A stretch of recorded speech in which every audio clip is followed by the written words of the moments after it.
It's DTS 69, the sexiest show of all. Trials has returned, Festival of the Lost, and somebody beat Crota using a rock band drum kit. All that and more coming up.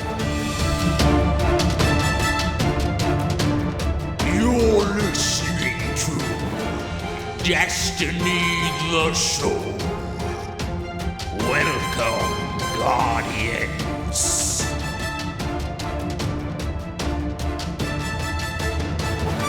What's up, everybody? It's BBKDRAGOON. So thrilled to be here today with my awesome co-host, Ditty. How are you today, sir? I'm doing pretty well, actually. We got some more rain this weekend. Can you believe it? After all that rain we got last weekend, and and I would have never guessed, right? Just goodness. A big hurricane or something coming through, I guess, right? Yeah.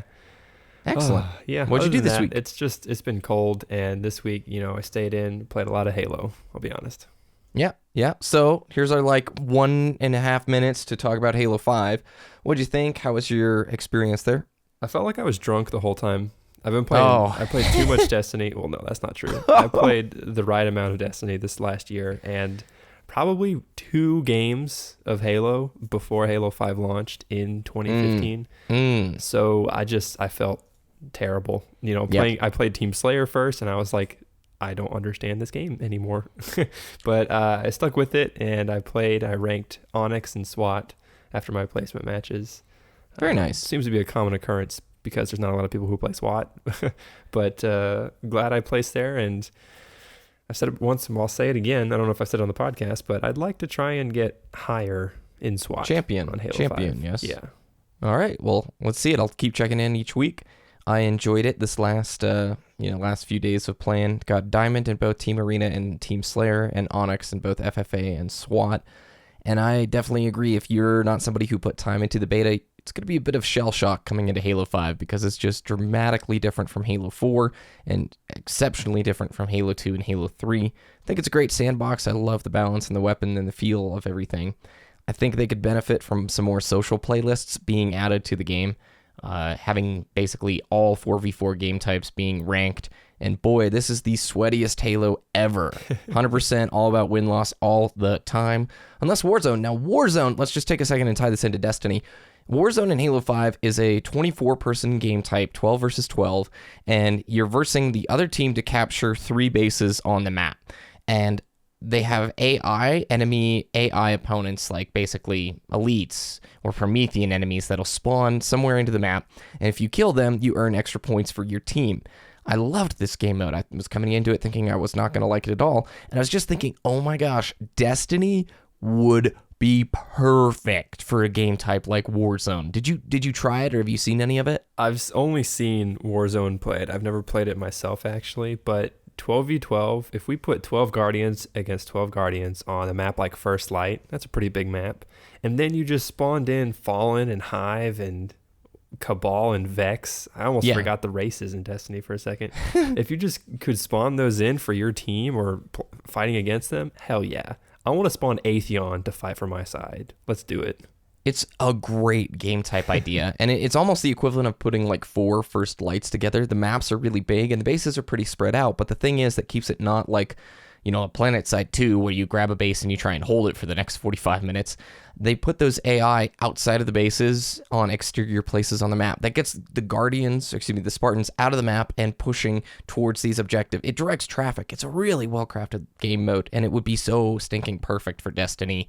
Maybe Destiny 2? I don't know. I just hope Bungie's got their eyes open and say, hey, nudge, nudge, that's a pretty good idea right there.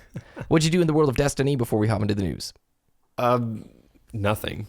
Festival? Did you get on and do any festival? That's true. I did do Festival of the Lost. I got maybe 7 of the masks. I got the Traveler, Xur, Oryx, a couple others. I never got Atheon. I got the Speaker. I really wanted Atheon, but I never got him, so I don't know. I have Skolas and Crota, I think. I don't have a ton of masks right now. I got Crota as well, yeah. I like the Crota. So in Trials, Sassy, me, and Rippin were loading into the matches wearing our masks, so when you do the intro animation, Sassy be like the Traveler or an Engram or something. That's awesome. Anyway, let's hop into the news.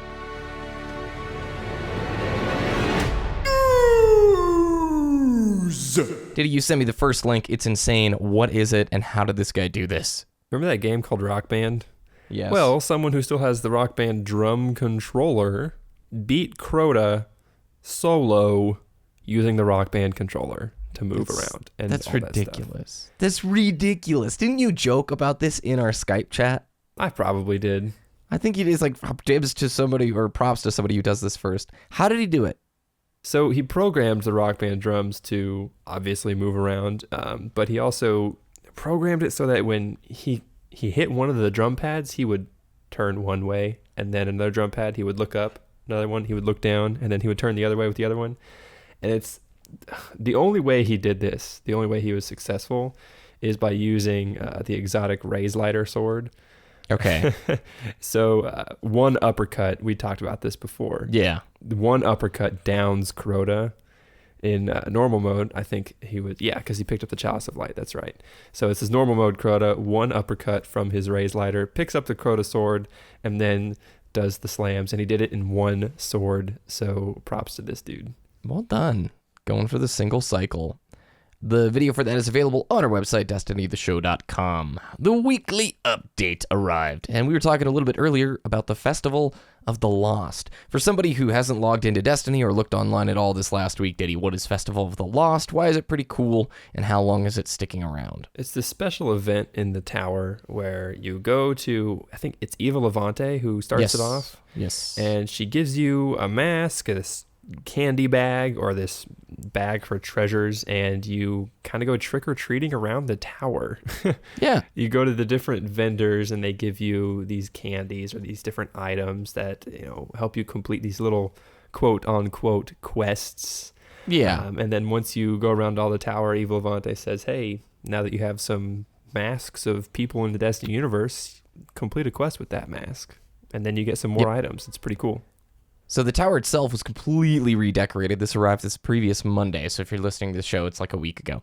And there's blue candles. There's like the Festival of the Lost emblem being projected onto the Traveler. There's engram lamps hanging around. You could hear like people screaming. It's a Halloween themed event. Last year at this time, they surprised us with some Halloween stuff. We each got 3 jack-o'-lights, consumable headgear thing. When you consume it, 30 minutes, your head would turn into a jack-o'-light, like a pumpkin, basically. And then they also had what was the Xur item called, Ditty, again? The Flight of Shadows? Yeah, so when you'd respawn in, it was another consumable. Little bats, right? It was bats would fly out of you kind of a thing? Yep, excellent. So Festival of the Lost is going on until November 9th. You can collect, I cannot remember off the top of my head how many masks there are. I'm too scared to say. I think there are 1, 2, 3, 4, 5, 6, 7, 8, 12? Maybe 12 masks? Anyway. I think there's a few more, but they actually made like paper craft cutouts that you could print out and actually create your own masks. That's right. There was 12 of those, I think. 15. I think there's 15 in total masks. Anyway, numbers aside. Someone will correct us on Twitter. Oh, I'm sure they will, as they always do. So looking at some of the items that you can earn from the little goodie bags that you get by doing these quests. Paper scraps, they're obtained from mystery bags or by dismantling a rare mask. It can be traded at Eva Levante for a new rare mask. Paper glue, this is the item just about everybody wants because you can use it to upgrade your rare mask to a legendary. So the rare masks, blue quality, are going away after November 9th. But if you have a legendary mask, that's going to stick around with you forever. So if you get a rare mask that you like, let's say the tiger mask. I know Cat Stash really wanted the tiger mask. He gets it. It's a rare. He then needs paper glue to make it a legendary to hold on to it a little bit later, after the event ends November 9th.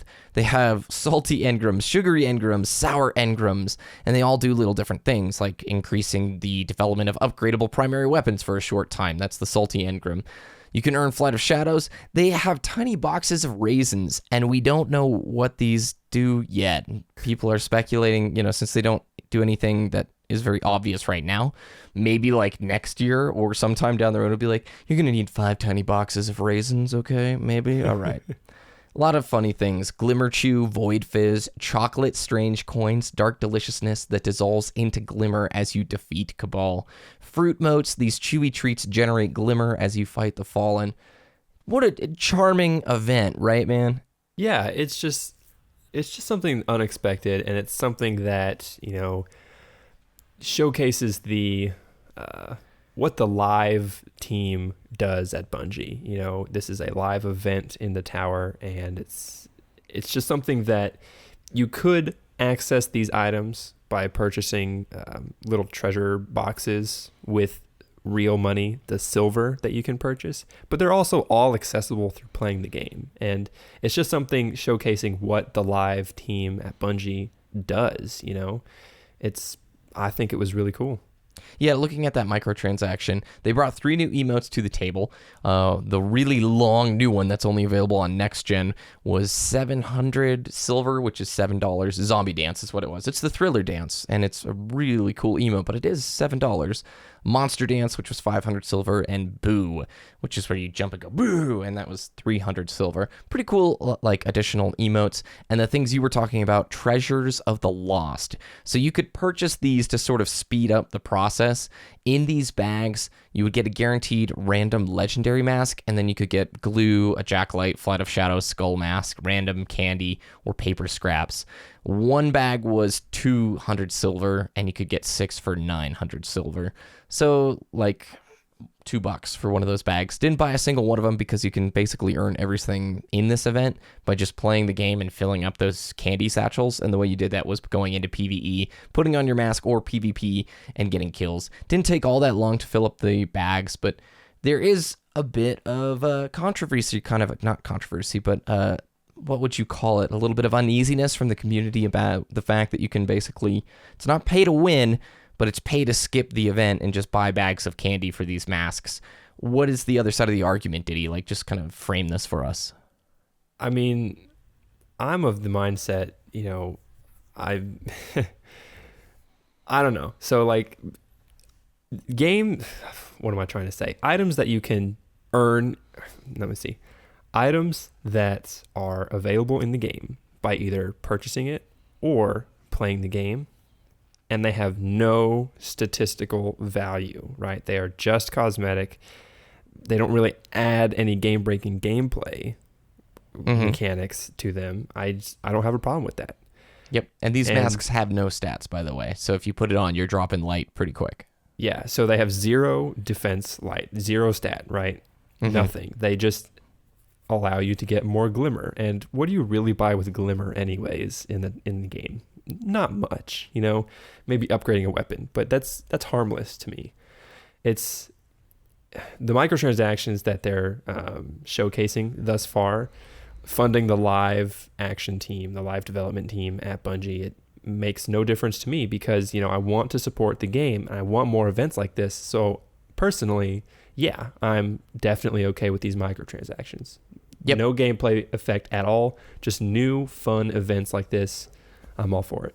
I'll play the role of somebody who's upset, who thinks that this microtransaction money is going directly back into creating more microtransactions, and be the person who has to ask the question, is it Activision's money-grubbing paws that are after more of, you know, our dollars, or is Bungie putting this money directly back into making Destiny 2 and the live events as good as possible? And again, Bungie has actually not officially announced ever that it's the microtransactions that are going to completely fund year 2.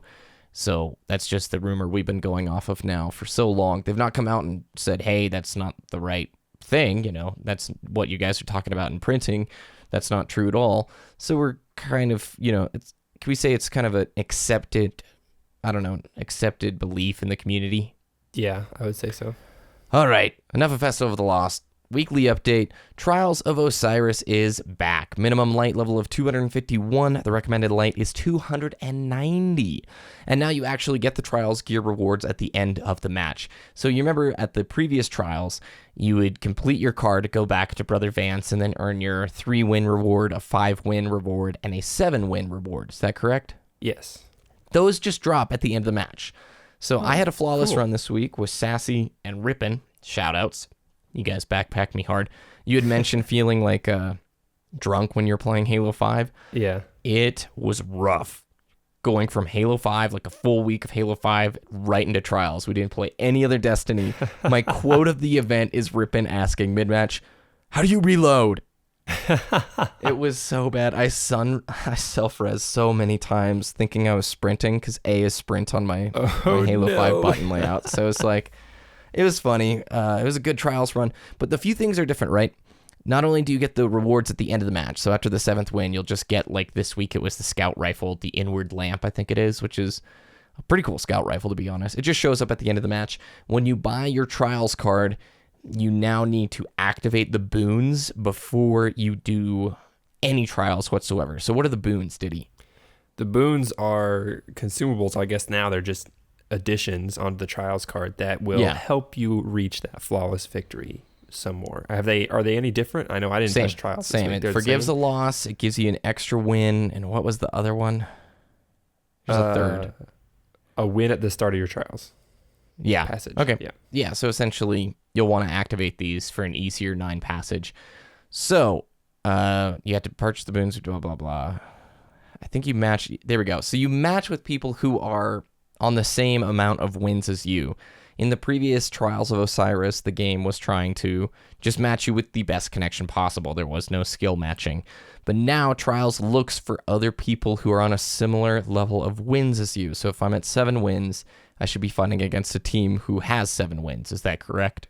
Yeah, or something relatively similar. 6 wins, 8 wins, something around what you have. Yeah.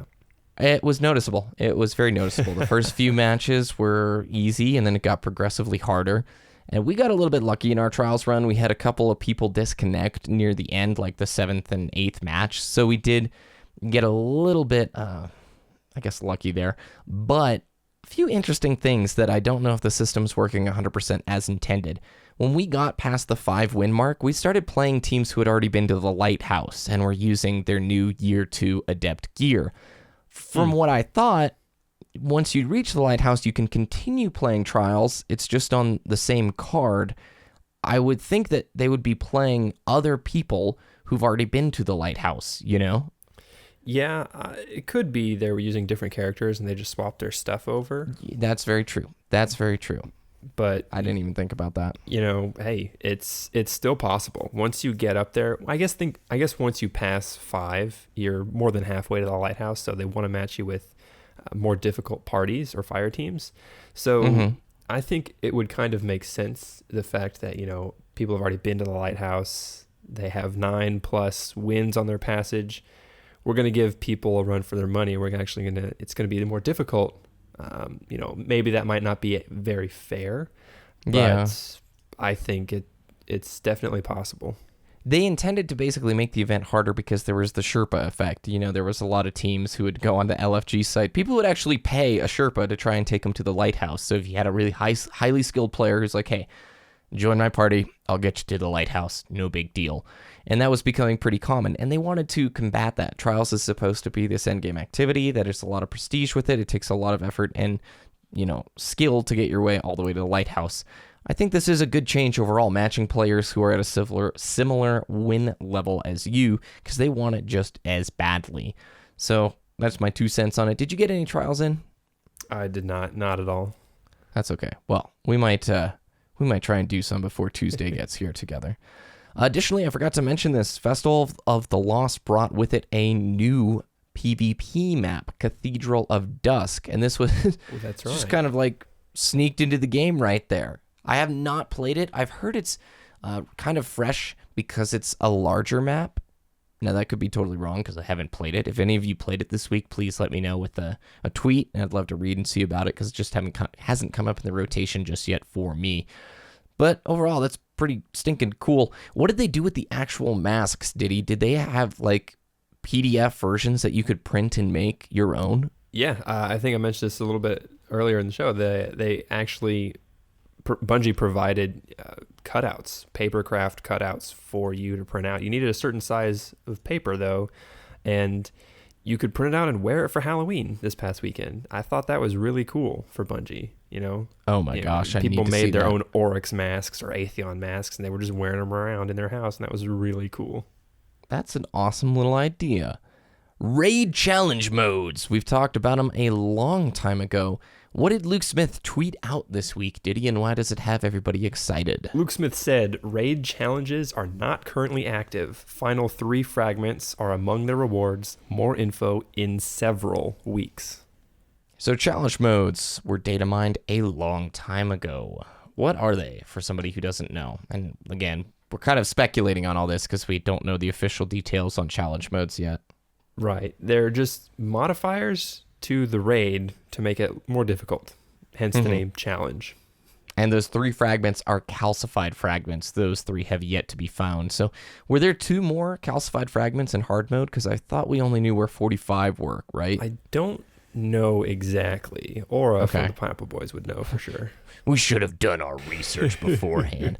Did you see, I think the legend himself, they did a 4-man hard mode, like for the Oryx fight. I didn't see that, but I believe it. They take the raid and they just twist it to their will. They're like, we're going to beat you the wrong way every time.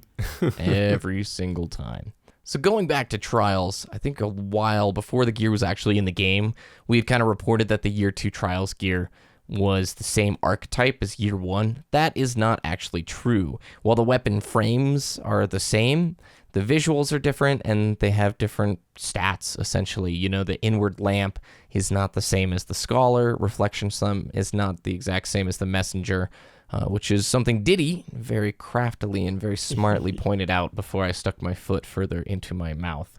Did you see the Ghost Shell, dude? The Ghost Shell looks amazing. It's called the Sunlit Shell. Trials gear has a chance to drop up to 320 light, and if you want to get yourself an armor piece, you only need 5 wins. You don't even have to go flawless. So if you're looking for a way to, get some nice higher gear, raise that light level up a little bit, try and put together a Trials team, because getting 5 wins, with the boons, you don't actually have to go that far in Trials, and that's a good way to get some gear. Other than that, they have a new emblem for going flawless. It's yellow and black, and it looks kind of like Egyptian Anubis, pretty cool. And then they have a blue emblem with a scarab, like the bug on it, for just playing in Trials of Osiris. Another thing to point out, the Adept version of the guns. The Adept versions come from the Trials Lighthouse chest. And they all come with the intrinsic last resort perk. The weapon handles and reloads faster when the wielder is the last living player of the fire team. It's pretty cool, right, Ditty? It fits in the whole idea of Trials. Yeah, I mean, it makes sense that the Adept weapons for, people who go flawless and get to the Lighthouse, give you a perk that will aid you in your next and future Trials attempts. There are Trials bounties now, which is pretty cool. Trials That's bounties really have awesome. Yes, and they give a lot of marks too, by the way. Trials bounties have a small chance to reward exotics. I didn't see this happening, but that's pretty cool in and of itself. Complete these for XP and a mix of legendary marks and Trials packages. 3, so there were 6 bounties that I picked up in total. 3 of them gave me 25 marks each. Wow. And they were not that hard to complete. Crazy. That's awesome. Yeah, that is... I need to go do Trials right now. Yep. Regular Crucible bounties can be completed also in Trials. Are these marks character specific or account specific? Is account. Legendary marks are account wide. That's what I thought. Okay. Yeah, but remember, you can only hold 200 at a time. So Sassy correct, yeah. basically wasted 75 marks because he had full 200. So some of those bounties are as easy as defeating 5 opposing Guardians who have already been damaged by a teammate, win 2 consecutive rounds in Trials, complete 10 Trials matches, defeat 75 opposing Guardians in Trials, revive 5 times, defeat 5 people while your teammates are alive. Pretty easy stuff to do. Guaranteed marks. This is a success. Trials Year 2, in my mind, a total success. A little bit harder, cool gear. Overall, I can't think of another way to improve it. If you could change one thing about it, Ditty, what would you? I don't know. I really don't know, because it sounds like... Oh, okay. Aside from the obvious Sunbreaker, I would say... I don't know. I think Bannerfall was the map this week, right? I think that's it was a good map for Trials. I thought it was good. It's symmetrical. It's balanced. I think. Well, what do you think the next map's going to be? Memento. Okay. I'm going to call Vertigo, even though I think that's. Have they fixed Vertigo? I don't think we ever reported this, but they took Vertigo out because there was like an exploit where you could get up top and shoot people down. Oh, I did not know that. So probably not Vertigo. Maybe. But anyways, I think all of the new Taken King multiplayer maps are going to be successful in Trials. I might be, shooting myself in the foot when I say that, but I think they're going to work well for elimination. So I don't really think they can change much right now in terms of Trials. Sunbreakers obviously need a slight bit of a tweak, but that's just, in normal Crucible as well. So I didn't think they were a big issue, by the way. Just as a side note, I was trying to just be comedic. Sunbreakers, we did run into a team of full, 3 Sunbreakers, and yeah, that's hard to deal with. But the way you counter it is you have a Night Stalker, and if that Night Stalker knows what they're doing, boom, shut it down. Yep, that. Sunbreakers are probably one of the main reasons I run Black Hole on my Night Stalker in Crucible, because the radius at which it activates is huge. Oh my god! But for Trials, I could see how I think Bloodbound would be useful as well. If you can tether multiple targets and damage one, the damage transfers to the other, and you can take both of them out. I think that would be pretty nice. In terms of the Trials meta, in terms of weapon types used, what do you think about that? Awesome. It was not Thornpocalypse. Snipers were exceptionally good. Red Death was there. Hawksaw was there. Hawkmoon was there. And Nerwin's Mercy was definitely there. But overall weapon diversity, which was so nice compared to the previous Thorn of Osiris. It's nice to have some changes to the whole thing.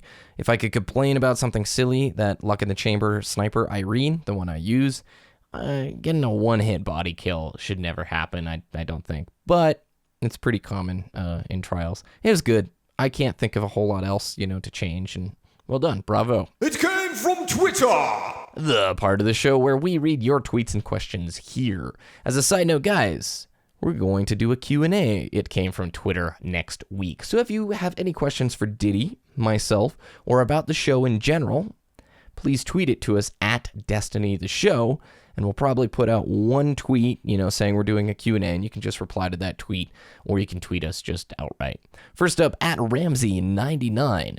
Got myself a Destiny Ghost tattoo. Yes, I can take you to orbit now. Did you see this, Ditty? It's a legit looking ghost. I didn't see it, no. I got to take a look at this real quick. On their arm, it's just the little light emblem. Pretty cool right there. Oh, that is awesome. I'm looking at it now. Thanks for sending us that. At Scotty G Bear. The first time I tried PvP, I had a positive KD. Every time since, I've gotten worse. 0.33 in a game last night. Any tips? Well, off the bat, practice makes perfect. Avoid the middle of the map unless you have a reason to go there. Limit sight lines, to you, and give yourself advantageous positioning upon your enemies. Did he any others? I would say, I don't know how you play Crucible, but I would say slow it down. I had to experience this with Halo 5 this past week. I hadn't played Halo in literally half a year, months, and new maps, new meta, new weapon changes in Halo 5. I had to just slow down. I would just sit. I wouldn't camp. I would just, patrol a certain area of the map, and I would see where my enemies are going. So you learn enemy movements around that particular map. You learn weapon spawns. Just slow it down. Take it real slow for a couple games. Learn the maps a little bit more. That way you can learn, this is where enemies most likely come from, so I can prepare for the next time they show up. Traffic flows and spawns. That's super key. Yeah. Like every map, you're going to basically learn there's an A side and a B side, or just, one side and the other side. And you'll soon figure out, oh, my teammates are on this side for the majority. They're probably going to be spawning on that side, and let them come to you. Be careful with sprint, and honestly, pulse rifles rule right now. There's other great weapons, but pulse rifles are a great class to get started with. At KZAssDude, love the show, guys. What do you think about the recent leak regarding Destiny's cut and revised content from Kotaku? Well, we talked all about that on show 68. Both Ditty and I think it's very revealing, but we also think that it's kind of up gaming journalism's alley when they release a giant article like that, and the only sources are sources. Yeah, nobody came forth and actually gave their name. So, at Tavis206, any chance you guys would do a Halo theme show? I know there isn't as much weekly content, but I'd listen. Tavis, I think it's a good idea. I just don't think Ditty and I have the time right now, right?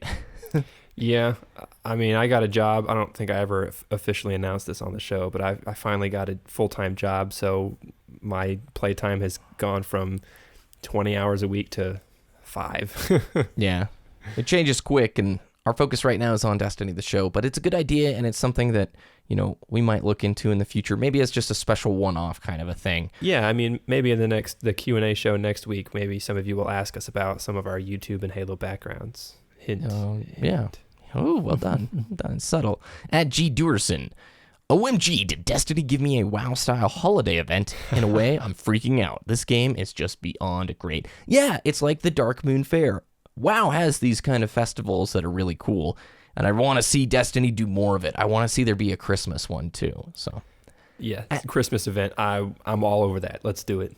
Invite, Omnigull over for some warm ether seeds by the fire. Oh, dude, we get to make a Christmas show intro. Like, if you guys haven't heard our Christmas show from last year, do it. Destiny the show goes all out for Christmas. At Steve Dave, still can't believe the Thriller dance costs like $7. Yeah, it's expensive. It's a long emote, man. You know why? It's expensive. Because licensing? The Thriller. I wonder, I don't think they copyrighted the dance, but I wonder if you could actually get royalties for choreography. I bet you could.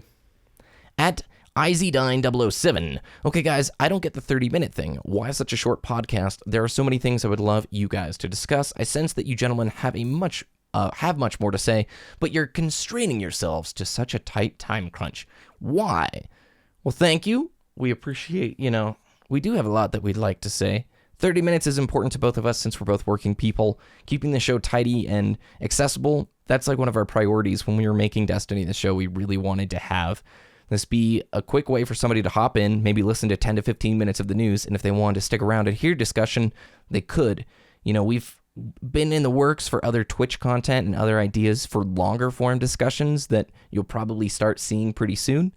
But for now, Destiny the show, we really like it being 30 minutes just because it's quick, it's easy, and if you just want to catch up with the news, that's the place you go to. Right, Ditty? Yeah, absolutely. At Scotty G. Bear, Taking King Noob here, I've hit 294 using your Do the Strikes tip. Is the raid the next step, or keep striking? Take it away. I would say the raid and Court of Oryx as well. Court of Oryx will help you get those artifacts that are higher light level, which will help you boost it up, because I know for weeks I was trying to get that higher artifact. But once you get over 290, I would start looking for a raid group like you are now. Don't overlook 3 of coins when you're doing some strikes, because once you're over light level 300, I think 310 exotics can drop from 3 of coins. Maybe it's now 320. I actually don't know. But Trials of Osiris, now that you can actually get gear pretty easily, that might be a fast way for you to get, a pair of legs that are above 300 attack or defense. Words. At Metalstorm456 is tweeting us his lovely Trials rewards. He got the Reflection Sum, the Inward Lamp, and the Doctrine of Passing Adept. Now, Diddy, you said that auto rifle's different. It's a bullet hose, right? Yeah, it's lowest impact, highest rate of fire, and I don't see a lot of stability on that, so I hope you got some stability perks, dude. Just spray and pray, yo. At Steve Dave is telling us his Trials loadout by saying he has Nerwin's Mercy, and 1,000-yard stare, Suros RL, and Gunslinger. That's a good kit right there. That's really solid, yep. And at Big Mike 899 doesn't have a trial setup because he doesn't play PvP. PvE for life. I should have said the hashtag right there. But hashtag. Thanks everybody for sending us your tweets. Make sure next week you send in your questions for me, Ditty, or about the show at Destiny the Show. Ditty, where can people find your content? Twitter.com/Ditty, DTS, DITTY, DTS, and YouTube.com/Wooshness, WOOOSHNESS. Check out our friends at DestinyTracker.com, the best place online to track your Destiny stats. You can go to our website for all the links from today and more, DestinyTheShow.com, on Twitter at DestinyTheShow, Twitch.tv/DestinyTheShow. You can find me on YouTube and Twitter at BBKDRAGOON. Thanks for listening. Have an awesome week. Get done at the Festival of the Lost before it goes away. And we'll talk with you next week.